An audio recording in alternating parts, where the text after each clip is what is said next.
Hey, this is Troy Taylor with the Championship Football Coaches Clinic. We got Ray Dayton, my great friend. Got an opportunity to come by our school and see me yesterday, and I enjoyed that so much. That was so much fun. I have so much respect for the Lackawanna football program and Coach Duda and the job that they do up there. So, Ray, how are you doing today? And introduce yourself to the clinic if there's anybody that doesn't already know you, Ray. How's it going, guys? My name is Ray Dayton. I'm the offensive line coach and offensive coordinator here at Lackawanna. This is my fourth year here. The 4 years I've been here, we've been to 4 bowl games. We went to a national championship in 2019.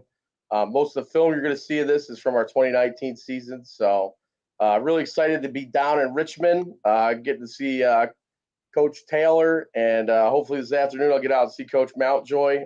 Anybody that knows Bill Mountjoy knows he's a treat. So, hey, Coach, let's get this started. Hey, Coach, when you go to see Coach Mountjoy, can you bring your laptop and can we live stream them? I'll try. I don't know if I'm going to get to see him today or tomorrow, but whenever, Coach. I want to get him on here, Coach. It'll be pure gold. Yeah, absolutely. We'll you, see brother. what we can do. Let's do it. Yep.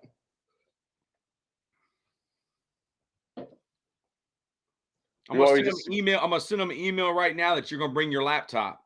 All right, sounds good.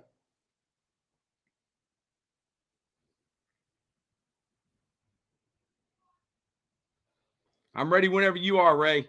All right. So we're going to go over this clinic is our O-line fundamentals. A lot of what we do at Lackawanna, most of what we do, Coach Pardini was with us. He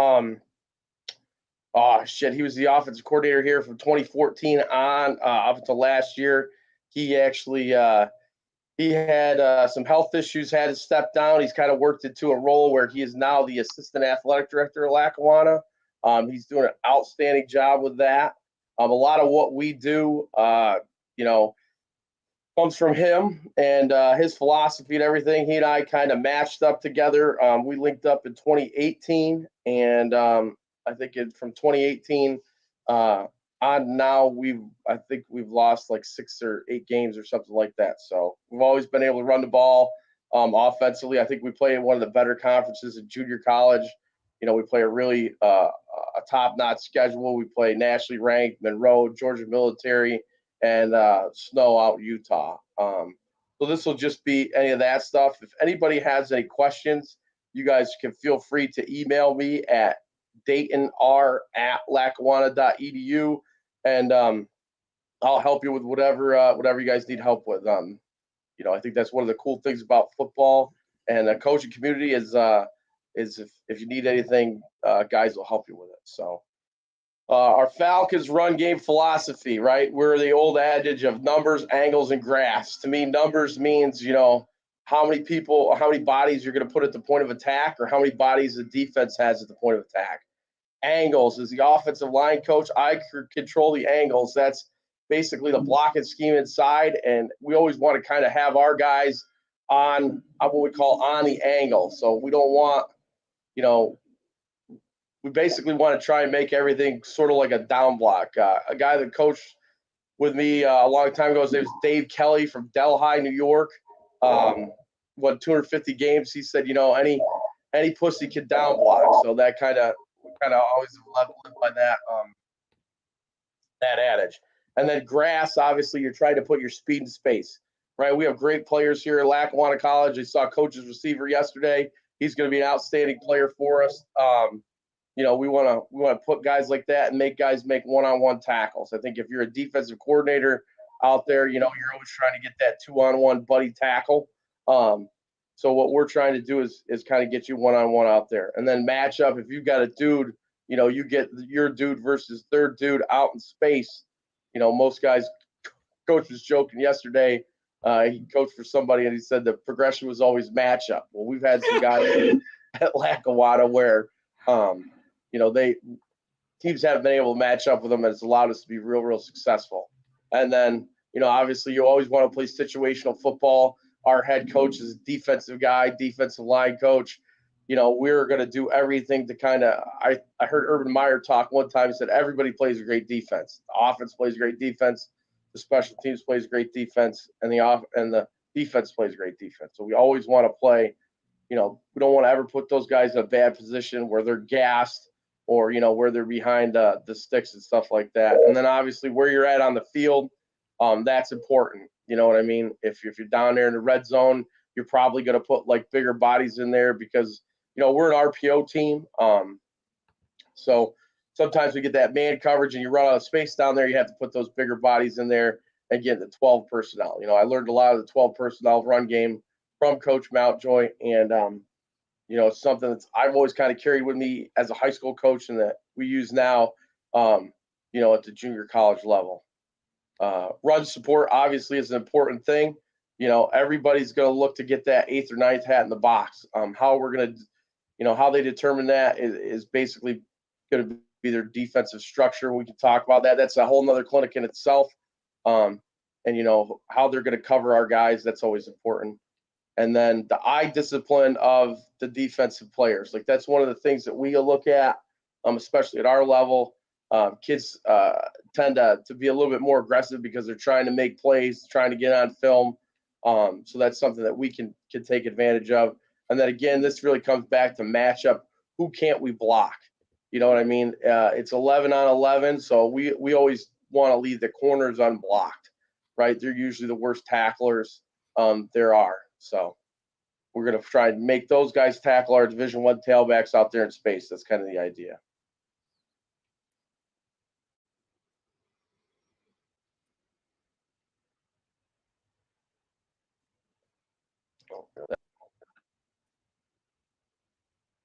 You froze up a little bit there, Coach. I don't know if it's the Wi-Fi or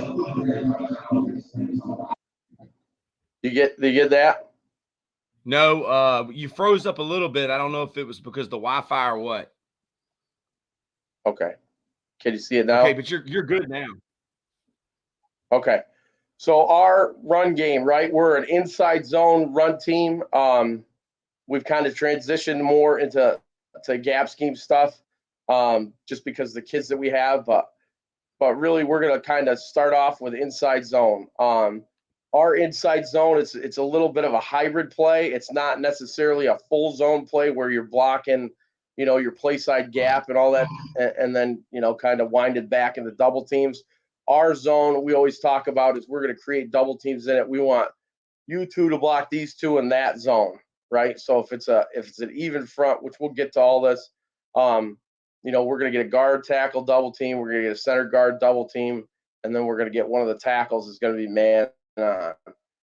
When we run our zone versus an odd front, it's kind of the same thing. We're going to get a guard tackle front side double team, then a center guard backside double team, and the tackle will be man on the backside. So we run all those variations of it. We're going to read it. We're going to base the backside, throw off the backside backer. We're going to run split zone, which we're going to take the H-back across or have him already lined up there. He's going to kick out the C-gap. We're going to run wham zone. We're going to have that guy, the H-back, trap the B-gap. And then, we're going to fan it on the backside and put, when we say fan, we're going to fan it on the backside, put the H-back up there and kind of have him isolate the inside backer. We run our gap schemes. America's favorite play is power. We'll run a little bit of power read with the quarterback. We'll also run a little bit of counter read where we're reading the inside linebacker. And then obviously we ran a little bit of pin and pull. In 2019, pin and pull was a great play for us. An average like 7.5 yards a carry. And we ran it all the way to the national championship. Everybody says pin and pull is like buck sweep and that, and it is an aspect that you get down blocks and you got guys kicking out and pulling through the hole. But it's a great play for us. We do it with a little jet motion, and again, we'll do it where we lock it on the backside and then throw some third level RPOs off of that.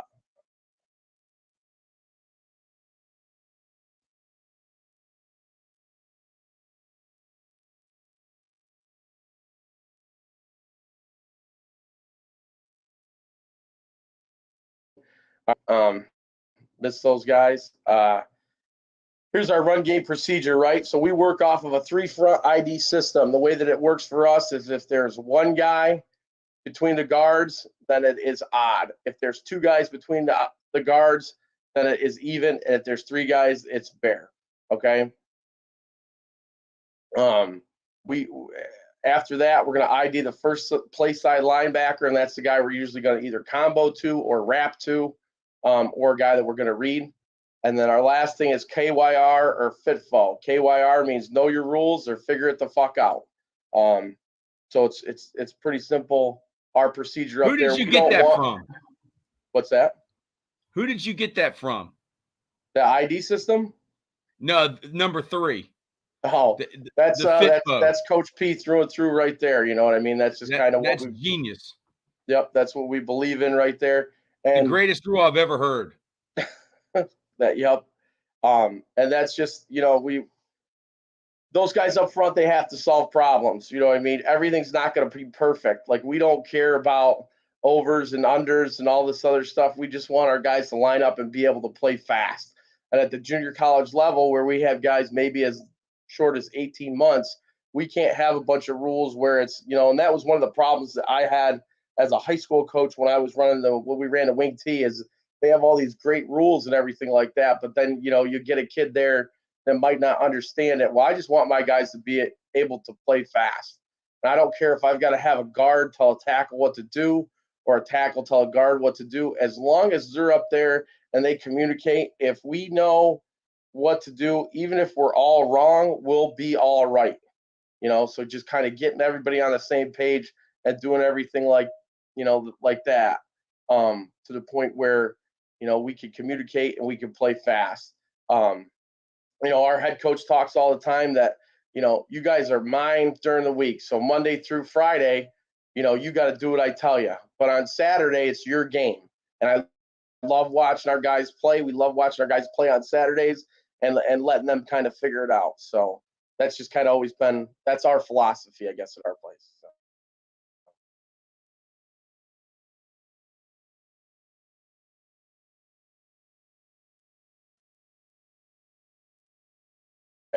We are a big double under or loaded team's hands, right? So our thumbs or our palms are going to be up. If I teach palms up, then I will get thumbs up, right? The coaching point, one of the coaching points that we always talk about is squeeze our elbows. I always say I want my elbows down, right? What this allows us to do is we're going to put as much cloth in our hands as possible. I don't know, that's the other thing. I see these guys all the time. You want to wind up and grab your guns and do all that stuff. If you do that at our level, you're going to get stabbed in your chest, right? When I listen to guys like John Strollo and people like that, and everybody talks about protect your chest, protect your chest, protect your chest. We say there's 2 things that can't happen. You can't get hit in the chest, and you can't fall down. After that, it's grab cloth, get off, grab cloth, and run your feet. So, that's basically how we teach offensive line play. We want to keep our hips and feet behind us, drive off our insteps, pop our hips, kind of like a power clean to finish, right? And keep our face mask out of the block.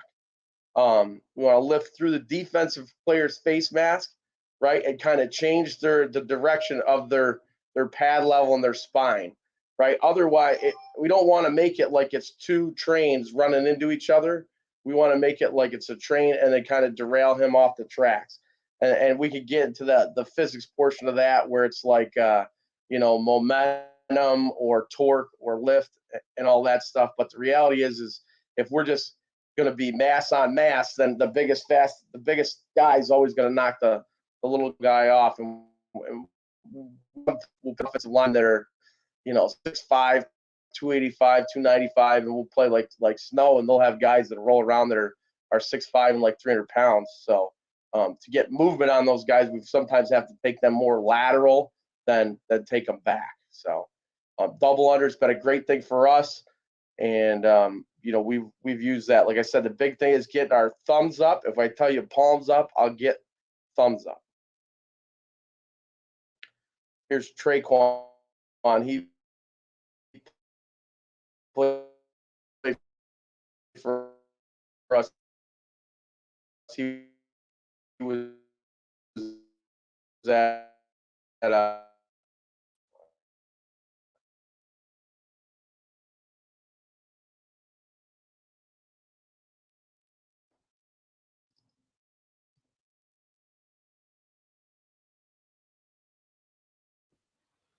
Hey, Coach, do you have any more windows opened up, or are you close to the Boom. Wi-Fi box? Because Right, I'm like to have getting his you're head. breaking up a little bit.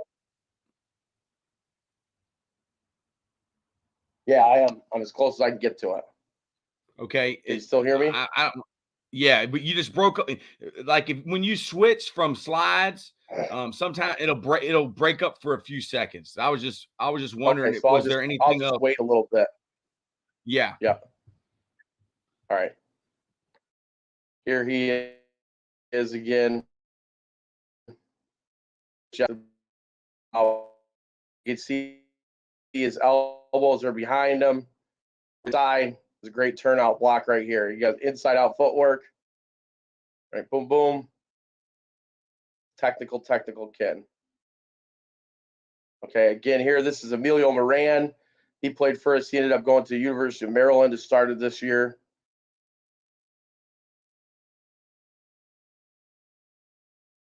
Oh, Emilio refits there. That's one of my favorite conditioning and finisher drills is to work fit refit. I just think it's something that kids don't learn enough coming out of high school. Is how to strike and then get their hands back inside.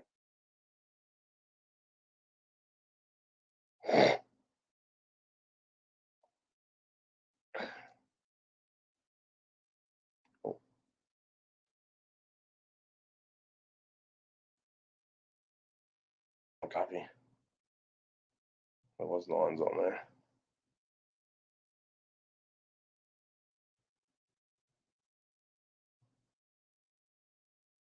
All right, work it there at the top. We'll get a little bit of a hole because we don't get our hands back inside.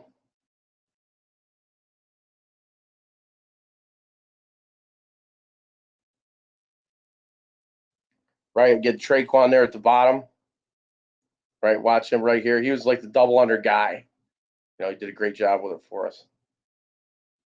Bam, right there. See how his hands come from low to high, inside, works that turnout, stays inside leverage.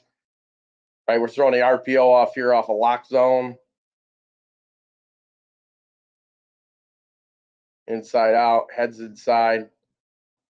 Moval, but I mean the hole's wide and he takes the guy a little bit up the field.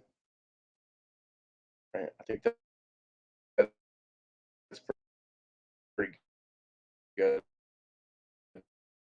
there.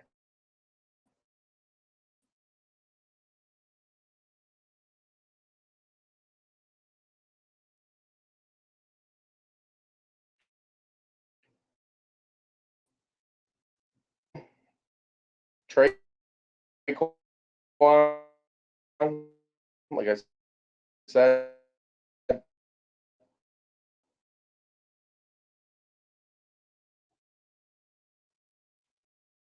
so he does a good job of create movement through a tear technique here in a little bit. But I think he does a good job on his own play. On the backside of lock zone, right?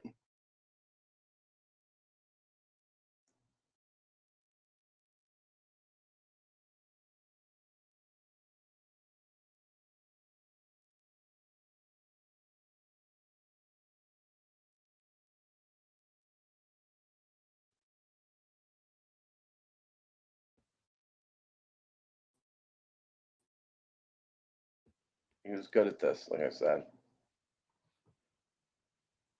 Hey, Ray. Get good separation there, trap the defense, separate. What did I do there? Separate the defense. You know, we got to get to that front side backer. We're not pushing it enough. Like the nose was a little bit of a tough time with him, but you watch him out here fanning out to this overhang. Right, his hands are a little too wide, but he does a good job getting to that double under again. Hey, Ray.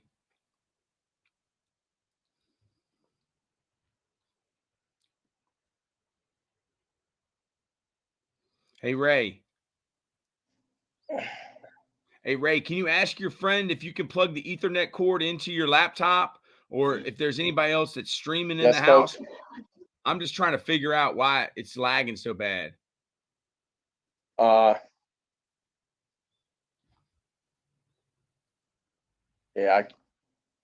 I can try. Break Is it up, there Dad. anybody else streaming? Is there anybody else like using the Wi-Fi? I can't hear him. Yep. Yeah, is any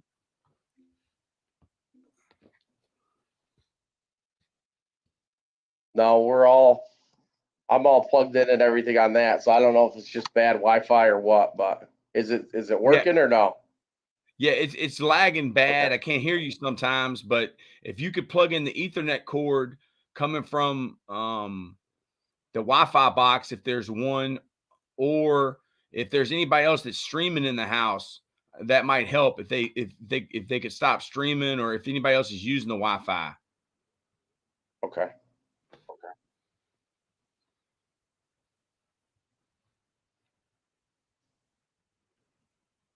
All right. Is that working better now? Yeah, you're fine right now. And any Okay. of the parts that's messed up, I'll cut it out once we get done. Okay. But you're great right now, man.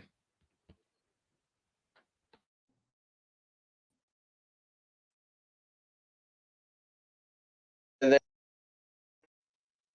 okay. Here's another double under right here. Here's Emilio with a double under in our national championship game 2019.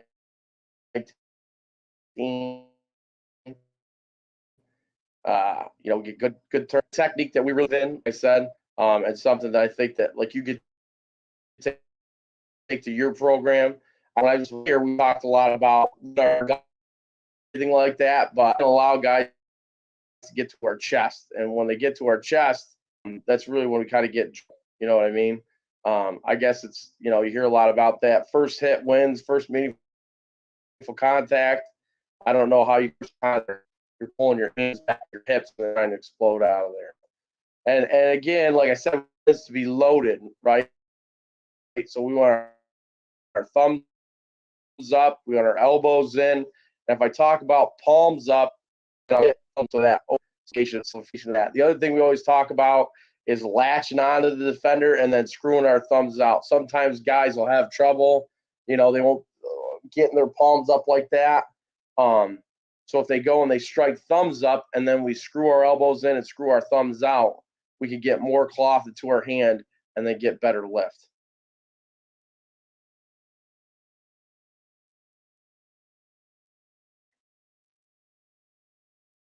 Tear technique. So this is something we're going to use on off of our double under to again create removal, right? If we can't knock the guy back off the ball, right? We always want to try and take people back off the ball. But if we're not big enough and strong enough to do that, then what we have to do is we need to remove them laterally. Okay, the way that we remove them laterally on a turnout block is with our tear technique. We're going to take our hand, we're going to strike with our thumbs up, and then we are going to violently rotate our thumb into the ground, right? We're going to screw our thumb into the ground almost like you would when you're finishing throwing a ball or something like that. Or I always use the analogy if you're throwing a punch and a good boxer will snap a jab, it's kind of the same idea. So you're going to create rotational force when you do that. And that, the lift should allow you to get the defensive player onto one leg. And then when you latch on and screw your thumb into the ground, that should kind of create the removal. A big thing here is your feet have to be in the ground when you tear. Just like if you threw a great punch, you want both feet in the ground. You wouldn't want to throw them off your toes necessarily. You have to be rooted to tear. So it's very similar to throwing a jab if you were a boxer, right? And creating that rotational force like that.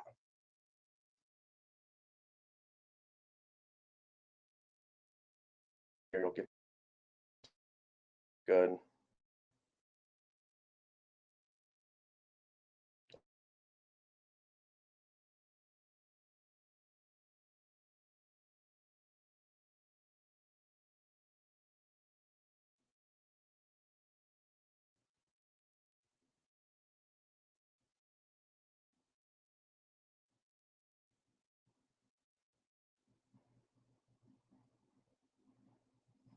See there, that kid was a Georgia State Player of the Year, right? Watch him right here. Watch Emilio get 2 feet in the ground, right? And he almost comes to one hand here, just like he's throwing that jab, right? Everybody, and after this is I like to finish after this. We'll tear, create a lateral seam in the defense, and then he gores the guy, right? We chase and we gore, right? When I say gore, that just means we're going to kind of run on top of him.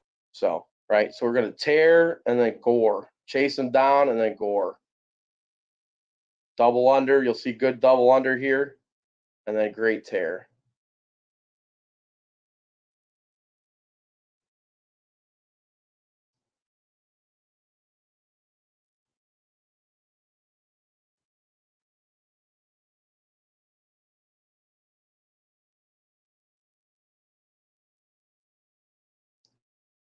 Here again. Right. And removal. Right. See how you get the defensive guy up on one leg, lift. How do you want to describe that? I'd love to have him get his foot in the ground there, but that was a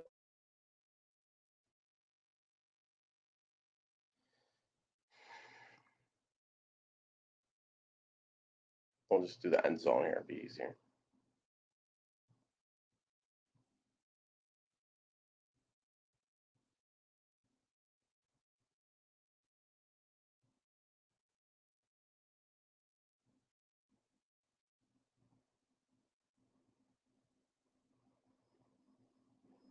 Right. I'd like to see Reggie maybe get a little bit more extension with that. I think he does a good job, get his feet in the ground. He does a good job with his double under, but I think he could finish more, right? So this clinic's really gets good and bad, but like he could finish more, maybe be a little longer. When I say longer, like his arm could be a little bit more straight. But we get great removal here. Like the guy's 2 gaps over, right? 2 gaps over, and that allows us to put the ball in the end zone there. So.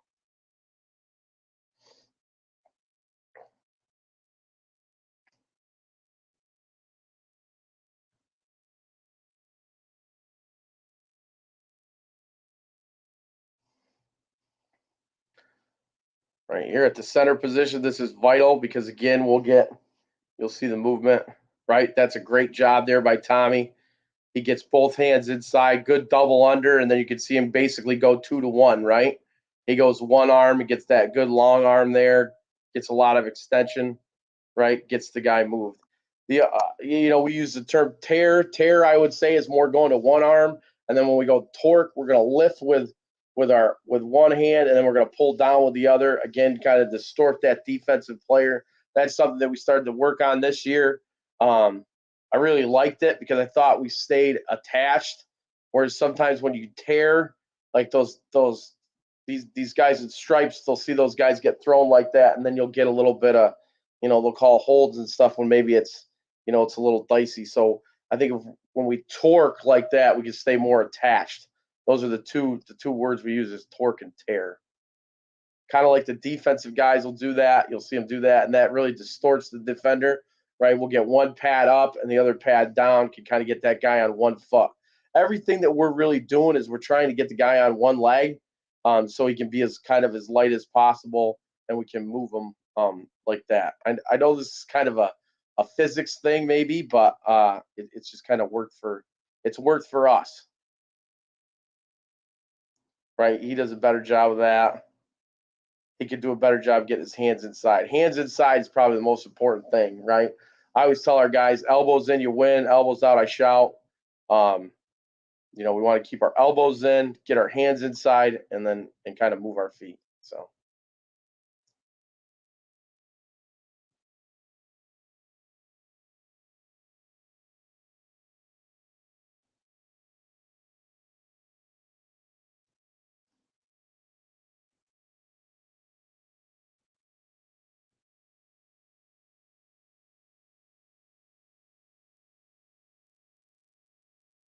Right. Again, Scotty does a good job here. He can finish a little bit better probably with his outside hand really throw that into the ground. But again, I'm complaining about this, but the kids got, he's moved their nose 3 gaps over. So anytime you can get that lateral movement, I think any movement is good movement, but we really create a seam in the defense here, when we remove guys laterally like that.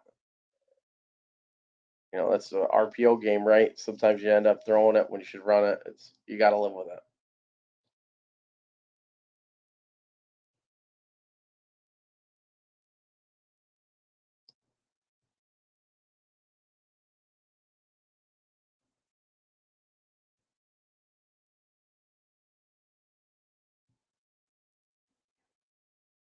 All right, we do a good job there, creasing the defense.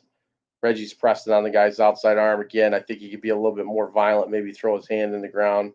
Be a little bit better deal, but we do a great job inside. Again, the guys removed 2 gaps across. We're going to wind the ball back to the B gap. Lateral combo. So this is something that we really worked at. So originally when we had done this, we kind of, our guys on the zone plays, we tried to take everything vertical and kind of knock people off the ball. We're going to stay in our combos as long as we possibly could and take the defensive linemen into the lap of the linebackers. Our lateral combo is a little bit different. So one of the problems that we always had teaching the double teams was, when guys came off and everything like that. With this, we didn't really have as many problems as that. We were obviously going to have our inside guy was going to have his eyes his inside gap, but we're going to try and knock the defensive lineman across the down man's face. So the coaching cue that I always used was knock down the door. So what we wanted to do was we wanted to throw our double under lift, create a moment of strain, and then the drive player was going to come knock the hip across. Right, your hip is a hinge. There's no real way to make your hip stronger. So like we would pound those guys on your hip. Your hip is your center mass. If you move that mass, you can move the defensive player. So we're going to pound that hip, knock down the door. We say knock down the door. Like if you were in a burning building and you had to knock down the door to save your mom, how would you do it? Well, you would run right in there and basically run the 40 through the guy's hip. Now, we don't necessarily want to get turned when we do that because when guys do come over the top, we U-turn and U them out, and that'll create some movement there. You'll see that when guys gap exchange. I think it's a great lateral combos are a great thing. I think it works for guys that are a little maybe not as strong because it's you get the defensive guy on one leg and then move him through his center mass. The other thing that I think is really great about it is we basically know that unless there's some type of stunt to the front side gap, that the outside guy is going to come off. So you can stay on those combos as long as you want. And we're an A gap, to start power team. So like we want to hit that ball basically downhill in the A gap. So if guys run out of their gaps, we kind of just stay on our tracks and then we'll U-turn and turn them out. It's been a great thing for us. We started using it on our zone play because the kids liked it so much. But it's just been a real good thing for us. A little like inside thing on the lateral combo is if you're doing it versus a zero nose technique, like a zero nose with your center, pass set your center for one step to get that guy to rush up the field, and then that will put your center, your guard on the same level, and you can and it just seemed to work a little bit better for us when we did that. Was something that we started to do in 2021.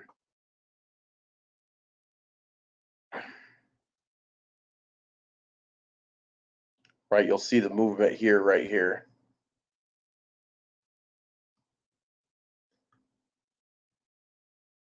Right, there's your double team. He's going to take all of it.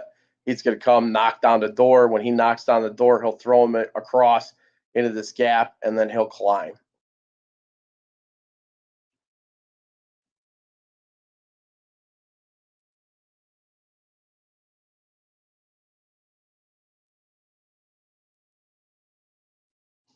But we love our gap schemes versus versus any front, but it's really good for us versus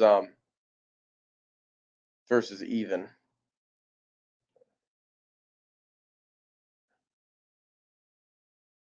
Talking about the U out. He's going to come down. Bam, collapses the hip. Now here comes our pullers. Everything's going back. Running back does a great job right here at trusting his blockers and running through the smoke. Right? And we get downhill for a good gain.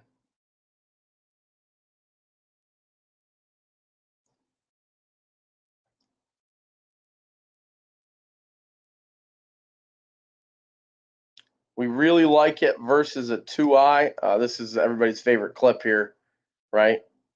And then we push the guy into the end zone. We're close to it. So right here versus this 2-eye, right? You're going to see, when they're down in there, we're just going to reinforce that, right? So he's already kind of removed himself based on his alignment. But if he were to come back over the top, like we would want to have this guy be able to collect it and then climb and get movement on that.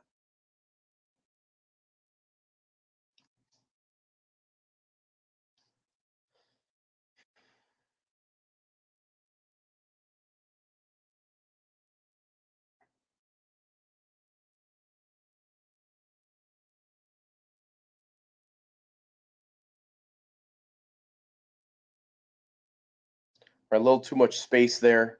Like we said, we like that drag arm there in case that he did come back over the top, but we get him down there in the A gap. So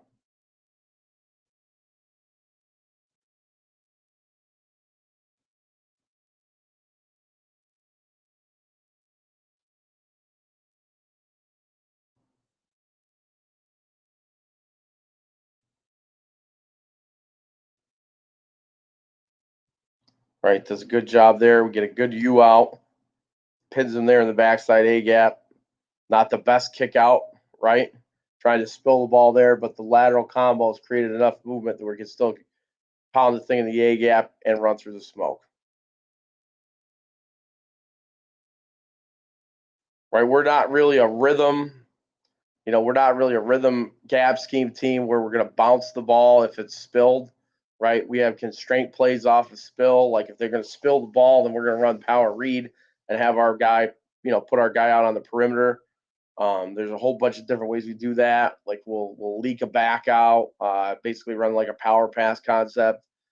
Some guys have talked to us about running a bounce play where we'll bounce the ball to the outside. I really haven't done that. We just feel like when they spill the ball, we can kind of run the quarterback and get some real simple pass plays out there and RPO stuff out in the flat. So.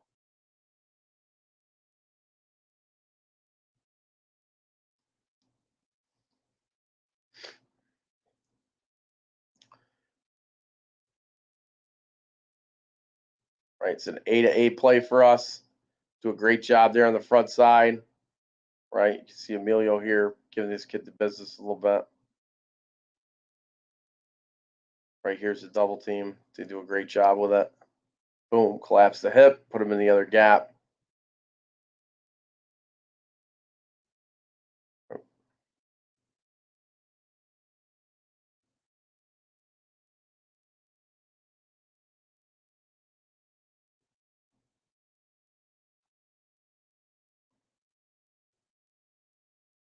Again, like these guys on the gap scheme play, right? They'll run out of their gaps. If our back is disciplined and stays downhill in the A gap, which he does here, right?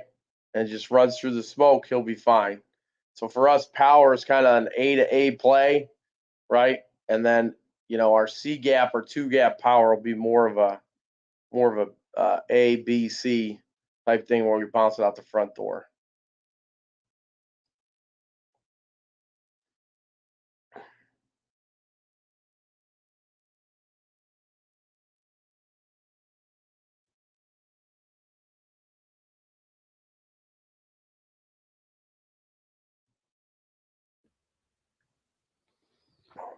Hey, Ray, what you like better? You like the guy in the pistol or you like the running back next to the quarterback?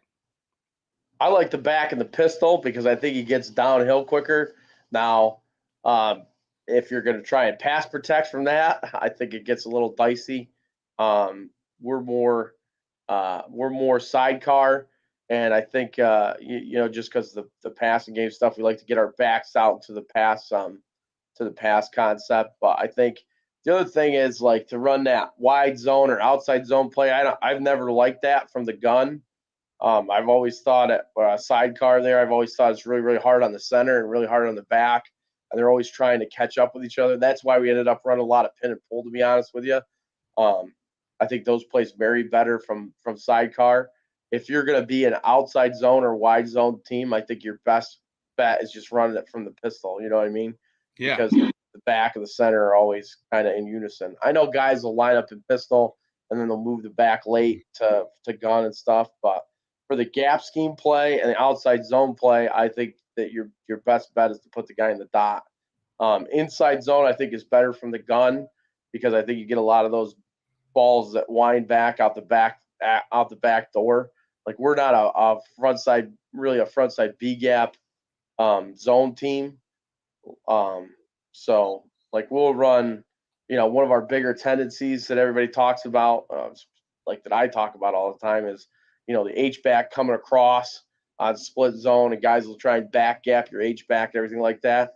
We did a good job of running a lot more where the H back would come across, and then we would run that GH counter retrace, where the guy would start, make it look like it's split zone, and then come back and become the second puller. I think that's a great key breaker for that. We had a lot of success with that in 2019 and 2021. So Anybody watching, Lackawanna came down and played at LC Bird. And Coach, I don't know if you got to see, but they're putting in a brand new field turf field, and they yeah, will be back this season. I think y'all are playing early, like in September yeah. in We're Richmond. excited to be down there. I mean, it's cool, when we can come down here and kind of expose our, get our university some exposure down here in in the Richmond area and everything like that. I think Richmond's great for us as far as the recruiting and everything like that. I think you know, we've had a ton of guys from Virginia, like the Fairfax area and stuff like that. And I just think there's really great high school football in the state of Virginia. So we're excited to play a game down here. I think we play Queen City Prep, which is a prep school from Charlotte. They'll come up and It'll be fun. yeah, it'll be fun. We had a great time last time, and it'll be good again. So we're happy that we can do that.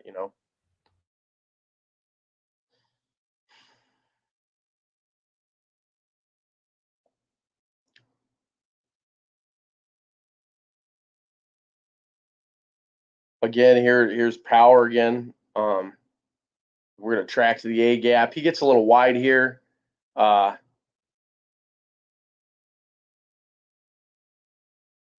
Coach does a good job using the motion to misfit.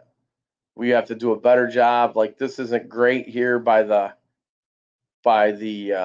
a little wide on the pull actually. We should fit this right here in the A gap, right? He's just wide and pulling for the C gap there now. I'm bitching about a 9-yard run, but you know, I mean, if we stay in the A gap here downhill, he should fit this right to that. And our inside guy. Now, here's one of the things that we've got to understand on this lateral combo here is that if this guy's playing a 3 technique and he hits out to the tackle like he does, then that inside guy's kind of got to climb, right? And we don't do a great job on there. Reggie gets stuck on it. I mean, we're fast enough to outrun their backer there, but we should come off on that run through there in the A gap. If this guy doesn't want anything to do with you, don't chase him. That's when you got to climb. So there's a little bit of feel that goes into that, but kind of is what it is. Right here's off the zone play or the power read play. Again, nothing changes as far as the combos. This is kind of where we came up with all this. Seeing this, we watched our guys kind of do this and we stuck with it. basically playing 2-on-1 basketball right there. Does a great job pitching the ball. Again, if they're going to wrong arm, like we talked about, and then be a big spill team,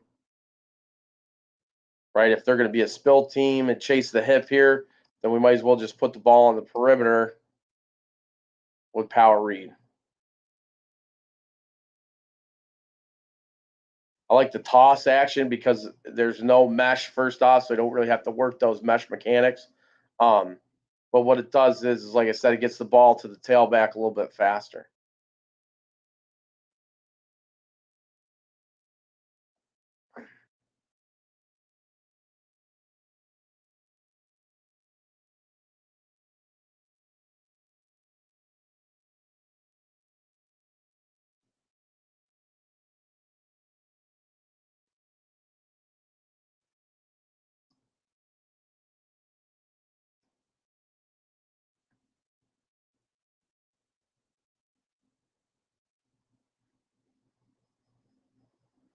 Right. A-gap track, trying to crease the defense. Look at the movement that we get here. Bam, put him across. Great job. We do a great job with the U-turn, taking the guy on his level that we find him. Anthony was a hell of a player there, 55. He ended up at he went to Penn State, and then he finished up at University of Akron. Okay, mirror pull. This is like pin and pull specific. This is something that we're going to run with our pin and pull. It's a deep wedge step to stay square. When I say wedge step, that's just kind of an open step. We don't use try to use words that are violent in our movements. So it's a deep wedge step. So we're going to wedge, and then we're going to thrust. This is one of the things we talk about on reach blocks.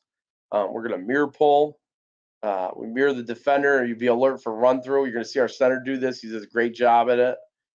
Target the inside number, but you want to take him on the path that you find him. We're not going to overcoach this. We really want to just cover guys up and allow the ball carrier to be a ball carrier.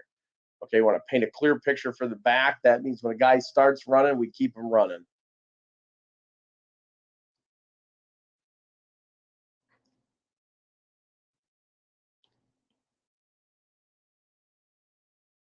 Here, if you watch Scotty here, he should just head coach is fired up there. He knows it. Coach Duda. It's funny. But we got a little jet motion here with this. This kid ended up playing at Dell State. He was a great player for us. Anytime we got the ball, we kind of wanted to make it a kick return or punt return, right? Watch the end zone here. Watch these two guys. We're getting this under front, right? We're going to go down with a tight end, then we're going to go down with the guard. This gives us a little bit better angles than with the buck sweep play, right? That's why we really like it, because it allows us to get two pullers still out in front. You know, we're dressed. Coach P was great at dressing stuff up here. We're in empty formation, jet motion, right? And now you've got to fit two pullers coming downhill at you. Okay, with a guy that's running the ball at 4.4. So this was a great play for us, something we should have ran more of. Here we go. Scotty's going to cover this guy up, right? Right there gets to 44. And we do a great job against Georgia Military. Here we get a good back block here. Boom, good kick, right? Little tear at the end. It's a good run for us. Again, pin and pull is a great play for us because we got a lot of teams that wanted to play us with a 7 technique. When we would get that 7 technique, it kind of allows you, right? So we always said that the 2 plays kind of, this guy played a 9. So this team, we played them, they played a 9 technique. We were still able to reach this. But when they would play us in a 7 here, we could pin with the tight end and then get all these guys out and around it. If they played us in a 9, then we were going to just call it power play. We scored a whole bunch of points against these guys. I think 70 or 80 points against them. You know, but the basis of our run game is if they're going to play a 7, you know, we were going to run pin and pull. If they were going to play a 9, we were going to run power or counter, you know, that one back counter. So here's the way that this comes back to our ID system, right? We were counting him as the point, him as the force, and then him as the minus. Yeah, I do another clinic on that. If you guys want me to talk about that sometime, I can. I think that's one of the better things we do because, again, it allows our guys to really play fast. Right, up and around. We'll reach that 9. right? Brian does a good job here at 55 with the mirror pull. Scotty gets the backer reach, then we're out at the gate again.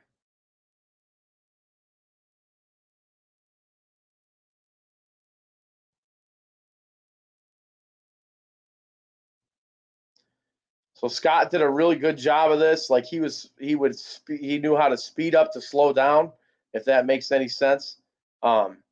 And getting out and around guys, right? So he would almost overreach and overrun guys, and then get them to think about they would play it through the back door, and we would get them reached like that. If you watch the center here with the backer, like I don't know why that kid doesn't run over the top. He thinks he can make it behind him, and then we get him blocked there. Again, coach does a great job scheming it up to get us a down block here. Samir does a good job pinning him. And then you'll see Traquan get out here and kick the force. Again, our fundamentals don't change. That's still a double under, and we're tearing the guy at the end.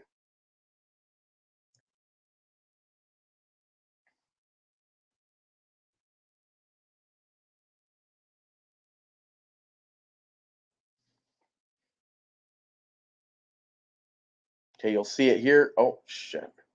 Oh, that's okay.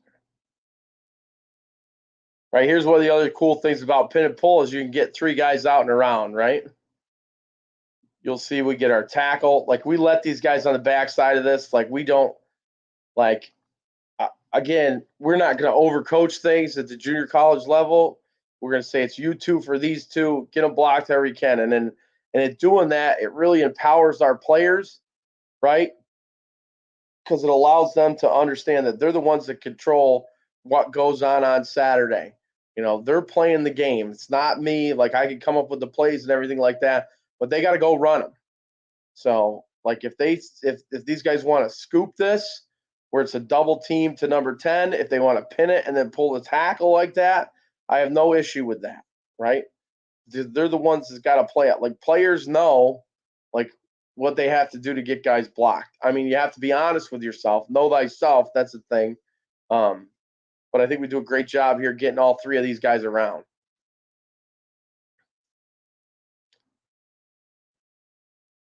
Two front side guys, and then our backside tackle is a good enough athlete to run and get an extra block right there, you know, get to the point of attack. He doesn't really block anybody, but, you know, he gets around it. So it's a pretty cool play.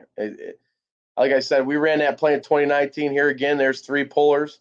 It was something we ran all the way to the national championship. This kid was electric here in running it. Delvin Palmer. Again, we run it with jet motion. No, we just got him in the backfield here, but, you know, we get 3 guys up and around. It's hard to fit all those pullers, man, on defense when you're changing the numbers on them. You know, it's almost like old school double wing football where you just outnumber people at the point of attack.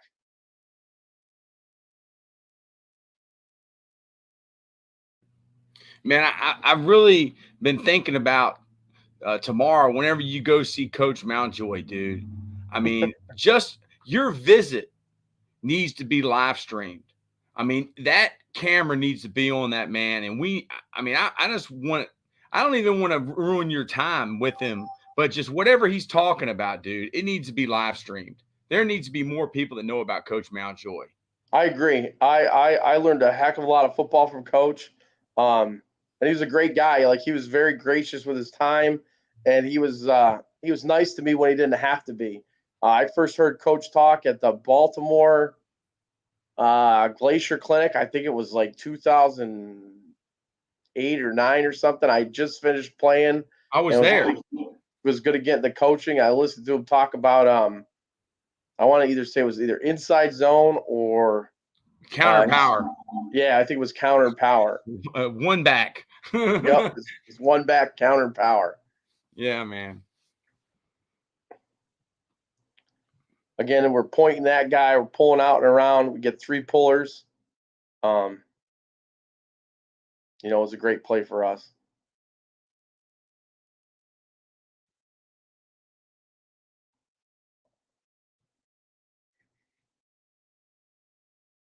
So they do a good job here. Here's a little bit of the inside stuff with this, right? So when they slant, right, they slant over the top here. We need to do a better job on our back block there by the tight end.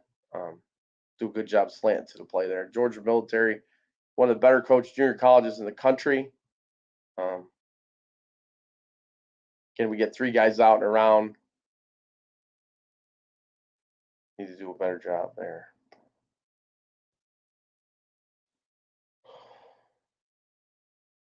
Get a hold on this one.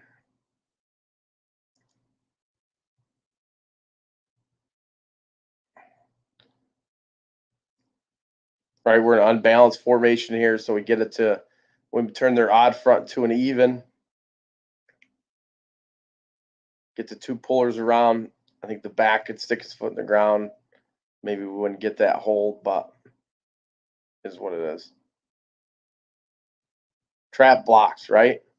So our trap block, this is going to be a foundational block for us. This is on our split zone and on our inside, any of our counter or our power play, right? We're going to load our inside foot in our stance, make our outside foot as light as possible.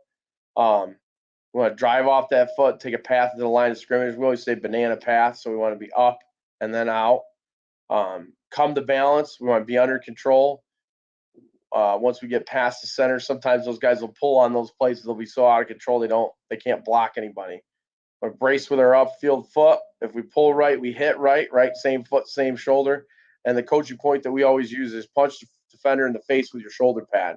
Lift, drive, and separate with the arm that makes contact.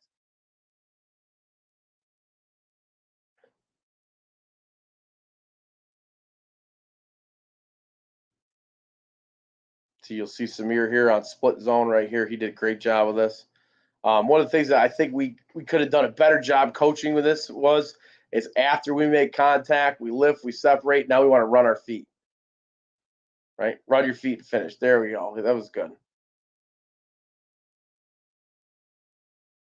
Here it is again. Bam. Right? Run your feet on contact.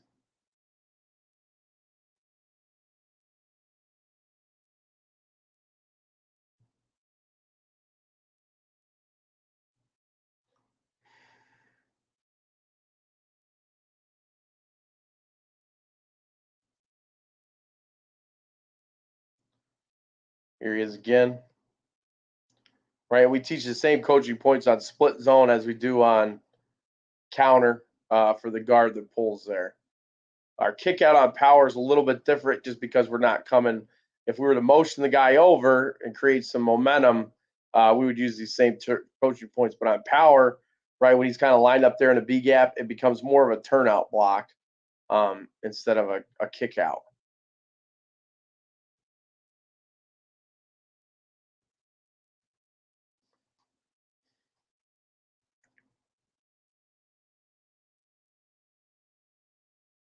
We're going to wham play with the quarterback.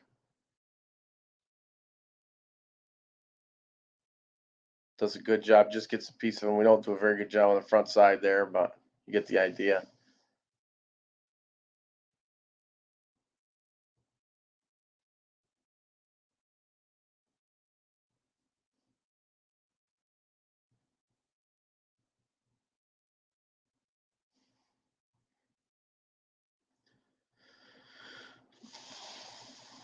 Want to run our feet on contact, right? After we brace, right? That's a good job of transition and making it into a drive block. Good job running his feet on contact.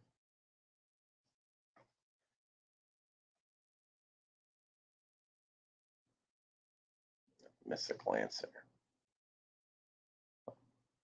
Same thing when we wrap. It's very similar, right? Same foot, same shoulder. Again, this is on the wham play. Bam. Does a good job transitioning, running his feet on contact.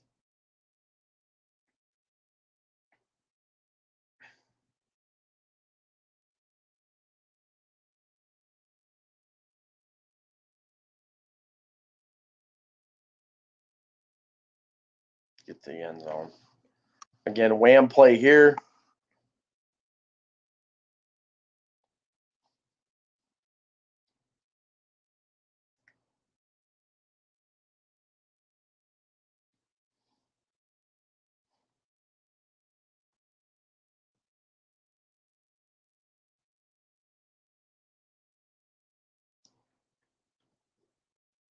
Ball gets pushed out the front side.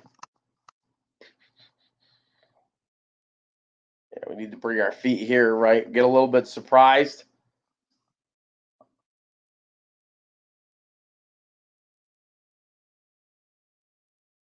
Right, just gets a piece of them. Sometimes those 3-3-5 defenses, they get two guys in one gap. They're gonna you'll lose some yards and then you'll get some big ones. That's kind of always how it works with them. It seems like.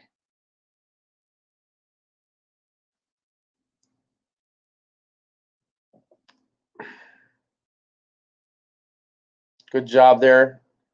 Needs to run his feet a little bit more, but does a good job transitioning. And that's that. Oh, we're back to the top. So,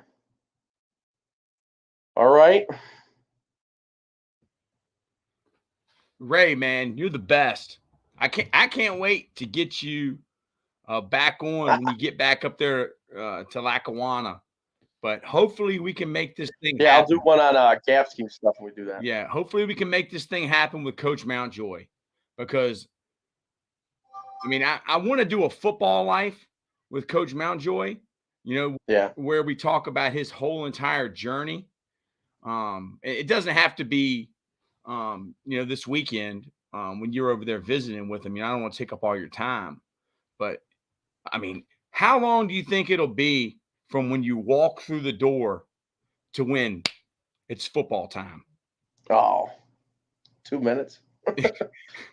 It's like that Nick Saban and Bill Belichick HBO documentary they did. They said, well, they're going to sit back and catch up about their families and how everybody's been doing and their kids, and they want the cameras turned off, and they act like they turn the cameras off, and it's boom. Hey, I was watching the last game of the year y'all played, and y'all played a lot of three down. I mean, dude, it's like right to football.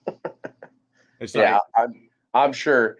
I want to go up and talk to him about his double stuff. You know what I mean? I think that he teaches that maybe better than anybody else in the country. Oh, so. with the tight end and the H on the opposite side, and it's balanced. Yeah, up. And then when he throw like his just his 7-man protection stuff, I think that's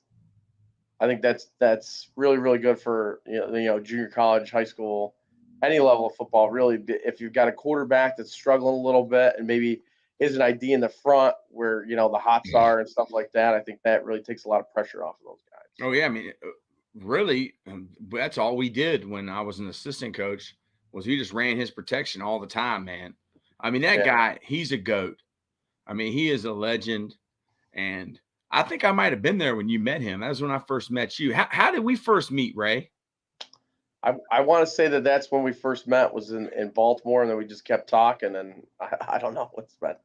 Man, I came to your clinic a couple of times down there when you were at Meadowbrook, and that was always interesting. But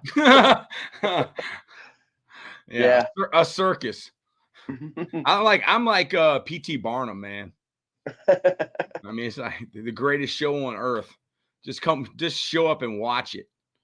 But you're the best, man. Thanks, man. I appreciate being on here. So I enjoyed it. So just hit me up, man. I like to get Coach Mountjoy on for a little bit, man. I don't want to ruin all your time though. I got you. All right, brother. I will. I'll give you a call tomorrow. All right. Thank you. See you, Ray. Buddy. Take it easy. Bye.